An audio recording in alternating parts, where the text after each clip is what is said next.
Okay, what else? Okay, so there's, within saying that there's, you can do stress one part of the meditation over another part, there are certain parts of the meditation where it's really designed for us to kind of stop and do more meditation. Yeah. So one of those parts is right before you do the mantra. Okay.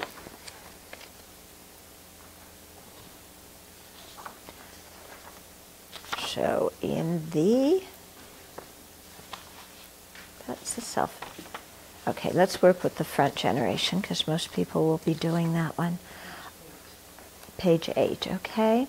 So there's different visualizations that you can do that are listed out there. You can do one visualization, one session, another visualization, another session. The visualizations are on page 7, 8, and 9.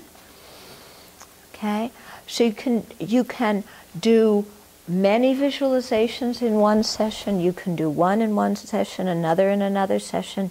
You can do one visualization for the entire retreat. Again, this is an area where you can play with it. Yeah, but before you do the visualization, you know, after you do the requests that where it says on page 7, request visualization and mantra recitation. So you can make the request. Then the second one about breathing, you can do that. And so you feel purified and empty of all the negativities. And then you might stop and just do some single-pointed concentration on Tara. Okay? Yeah? So Tara is your object of single-pointed concentration when you're doing the Tara sadhana. Okay? And in this sadhana, she is in front of us, isn't she? Yeah?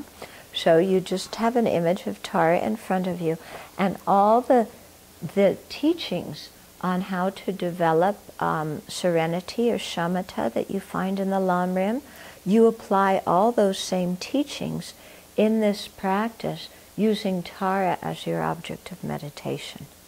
Okay? So when it talks about the 5 faults and the 8 antidotes, you know, you apply all those in developing concentration here. Yeah? And what you do is you just, you know, go over all the details of Tara, get a basic general, you know, image of her, focus your mind on that. Whatever you get is good enough. Don't worry if you don't see all of her details completely, and you know, all of her jewels, and you know, which way is her scarf wrapped around her arm. Don't worry about it. Just get the general image, stay with that. You know, if there's one part of her body that it's easier for you to focus on, then stay with that. Yeah, but you stay with the same object one session after the other. Don't keep changing your object of meditation. Yeah?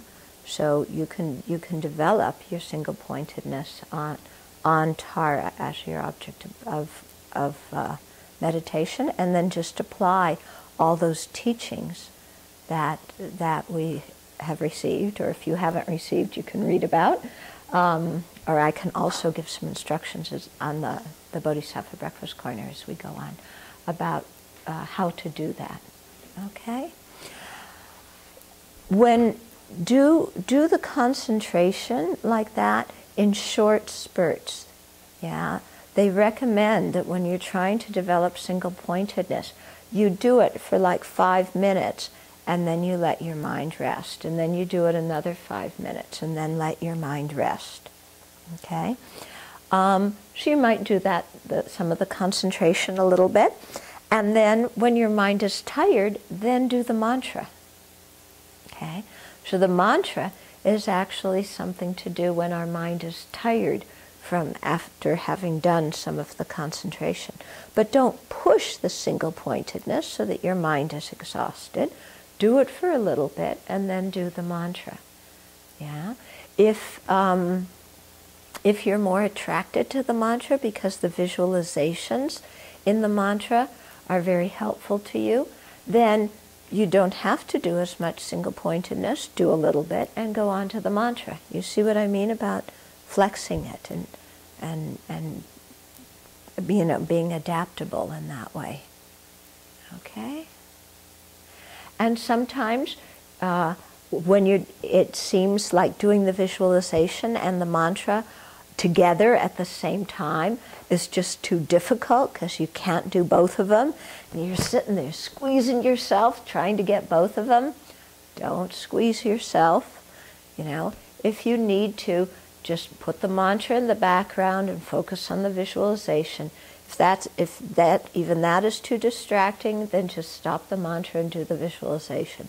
Or vice versa, if you find that that the sound of the mantra and reciting the mantra really is a good object of concentration for you, and you can really anchor your mind on the sound of the mantra, and doing the visualization is distracting for you, then either put the visualization in the background, or you can just, kind of leave it and focus only on the mantra sound. Okay? So again, this kind of flexibility, trying different things, seeing what works for you. Yeah. Don't think you have to do everything all at the same time at once the first time you do it perfectly. Okay? Remember, it's called practice. So we need to practice. Okay, so maybe you guys have some questions or doubts still that I haven't come to. Yeah. I think that it's more of a comment Mm-hmm. of how helpful something you just said is to discern when to spend time with a story, that has come up in Mm-hmm. and if it's very strong and it kind of won't go away, Yeah. to work on applying the infliction. The antidote. Right. And not being carried away by he did this and I did that and then they did that and then what month was it and what year was it? Because that's where. Oh, yeah. But to just, if it's strong, go there. If it's light, just kind of let it go. Just kind of. Yeah. It's not Yeah. correct. Just drop it and move on. Right. Okay, that's very helpful. Right. Because I get caught in the stories. Yeah. Yeah. Yeah. So that's the thing. If you notice some kind of distraction coming, try and notice it soon. Don't get stuck in the story. Just drop it and then move on. And it's very helpful to see the words in the practice as an anchor. Yeah, so when your mind is distracted, anchor your attention to what you're supposed to be doing here. Okay? It's very, very helpful, even to have this image about bringing my mind back and I'm putting it here.